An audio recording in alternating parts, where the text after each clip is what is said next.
یہ بھی جنن سے مشتق ہے، چونکہ ڈھال سے بدن کو چھپایا جاتا ہے اس لیے اس کو جنہ کہتے ہیں۔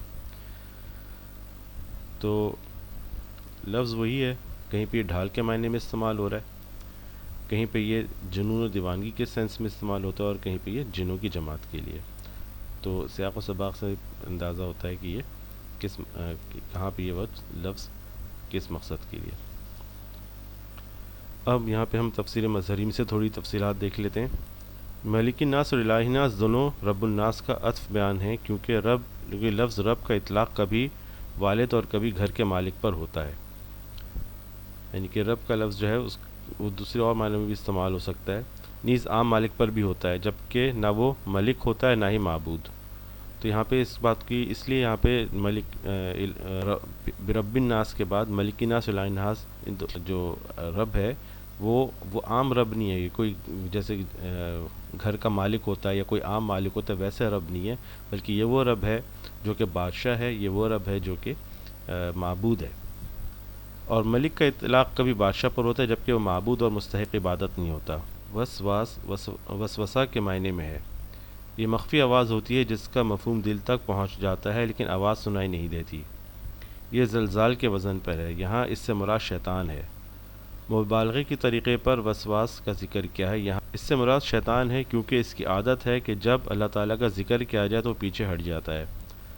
حضرت عبداللہ بن شقیق رضی سے مروی ہے کہ حضور رسول صلی اللہ علیہ وسلم سے مروی ہے کہ ہر آدمی کے دل میں دو گھر ہیں، ایک میں فرشتہ ہوتا ہے اور دوسرے میں شیطان ہوتا ہے۔ جب اللہ تعالیٰ کا ذکر کیا جاتا ہے تو شیطان پیچھے ہٹ جاتا ہے، جب اللہ تعالیٰ کا ذکر نہ کیا جائے تو شیطان اپنی چونچ اس کے دل میں رکھ دیتا ہے اور اس میں وسوسہ اندازی کرتا ہے۔ جب اللہ تعالیٰ کا ذکر نہ کیا جائے تو وہ لوگوں کے دلوں میں وسوسہ اندازی کرتا ہے۔ اگر یہ سوال کیا جائے کہ لوگ تو انسانوں کے دلوں میں وسوسہ اندازی نہیں کرتے، یہ تو صرف جنوں کا فعل ہے، تو ہم جواب دیتے ہیں انسان بھی وسوسہ اندازی کرتے ہیں، مگر ایسے طریقے پر جو ان کے لیے موضوع اور مناسب ہوتا ہے۔ وہ ایسی باتیں کرتے ہیں جو لوگوں کے دلوں میں پیوست ہو جاتی ہیں۔ حضرت عائشہ صدیقہ رضی اللہ عنہا سے مروی ہے کہ نبی کریم صلی اللہ علیہ وسلم نے فرمایا، جب آپ ہر رات بستر پر تشریف لے جاتے تو اپنی ہتھیلیوں کو جمع کرتے، پھر ان میں پھونک مارتے، ان ہاتھوں میں قل هو اللہ احد، قل اعوذ برب الفلق، قل اعوذ برب الناس پڑھتے، پھر جہاں تک ممکن ہوتا اپنے جسم پر پھیرتے اور اپنے سر پر چہرے سے ہاتھ پھیرنا شروع کرتے اور جسم کے اگلے حصے پر ایسا کرتے۔ آپ صلی اللہ علیہ وسلم اس طرح 3 دفعہ کرتے۔ حضرت عقبہ بن عامر رضی اللہ عنہ سے مروی ہے کہ اسی اثنا میں کہ حضور صلی اللہ علیہ وسلم کے ساتھ جوفہ اور ابوا کے درمیان چل رہا تھا کہ ہمیں سخت تاریکی اور آندھی نے آ لیا۔ حضور صلی اللہ علیہ وسلم قل اعوذ برب الفلق اور قل اعوذ برب الناس پڑھنے لگے۔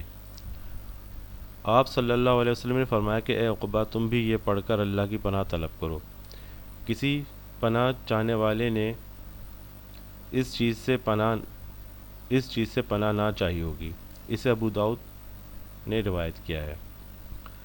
حضرت عبداللہ بن حبیب رضی اللہ عنہ سے مروی ہے کہ ہم ایک بارش اور سخت تاریکی رات میں حضور صلی اللہ علیہ وسلم کی تلاش میں نکلے، ہم نے آپ کو تلاش کر لیا، آپ نے فرمایا پڑھو۔ میں نے عرض کی کہ کیا پڑھوں؟ فرمایا صبح و شام قل هو اللہ احد اور معوذتین 3 دفعہ پڑھا کرو،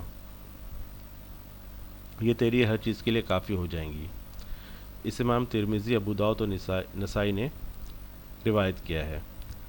حضرت عائشہ صدیقہ رضی اللہ عنہا سے مروی ہے کہ نبی کریم صلی اللہ علیہ وسلم جب بیمار ہوتے تو آپ اپنے آپ پر معوذتین پڑھتے اور پھونک مارتے۔ جب آپ کو تکلیف زیادہ ہوتی تو میں آپ پر پڑھتی اور برکت حاصل کرنے کے لیے آپ صلی اللہ علیہ وسلم کا ہاتھ مبارک آپ کے جسم پر پھیر دیتی۔